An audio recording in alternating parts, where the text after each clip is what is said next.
में अमिताभ बच्चन ने जितना तवज्जो अपनी बहू को दिया उतना ही तवज्जो उन्होंने अपनी बेटी श्वेता को दिया। जितना अमिताभ बच्चन संपत्ति का बंटवारा अपने बेटे और बेटी में बराबर का कर चुके हैं, उतना ही सम्मान उन्हें उनके परिवार वालों ने दिया उनकी सोच के लिए। ना बेटा बेटी से कम, ना बेटी बेटा से कम, ना दोनों के लिए सम्मान किसी से कम, ना दोनों के लिए हकदार किसी से कम। दोनों हैं हकदार बराबर के प्यार का, बराबर के सम्मान का और बराबर के जायदाद का। हक है दोनों का पिता माँ और उनकी संपत्ति, उनके राज पर बेटी और बेटे दोनों का। अमिताभ बच्चन का यही अंदाज है कि श्वेता बच्चन को अपने परिवार की ओर और खींच कर लेके आता है। निखिल नंदा से शादी के बाद श्वेता कई बार अमिताभ बच्चन को हॉस्पिटल ले जाती नजर आई। ये तस्वीरें आप देख सकते हैं। जी हाँ, श्वेता नंदा बच्चन अपने पिता को बीमारी में देखकर उनकी लाचारी में उनका सहारा हमेशा बनी है। जया बच्चन अपने आप को संभाल जब नहीं पाई, तब उनकी बेटी श्वेता अपनी मां के लिए, अपने बुजुर्ग पिता के लिए खड़ी रही है।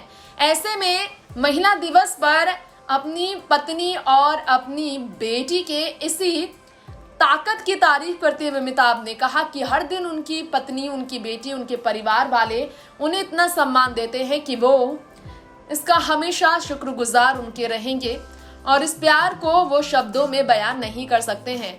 शायद ही आपको मालूम हो कि अमिताभ बच्चन बीमारी में भी अपनी बेटी, बहू, पत्नी सबके साथ अलग बिहेव करते हैं। वैसे अपनी पत्नी जया बच्चन के साथ एक बार अमिताभ बच्चन के बिहेवियर को लेकर बड़ा राज खुला था।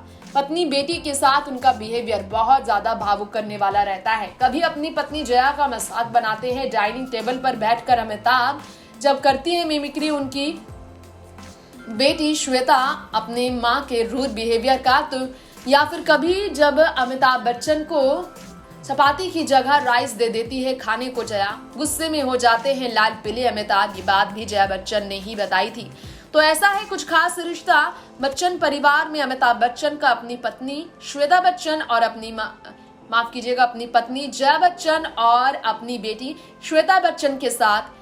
दरअसल यही रिश्ता आज से नहीं तब से है जब से बीमार हैं अमिताभ। पिछले 30 सालों से बीमारी का सामना कर रहे हैं अमिताभ को अपने परिवार में हर किसी का सपोर्ट हर सिचुएशन पर मिला है। नेक्स्ट 9 न्यूज रूम से तृप्ति की रिपोर्ट।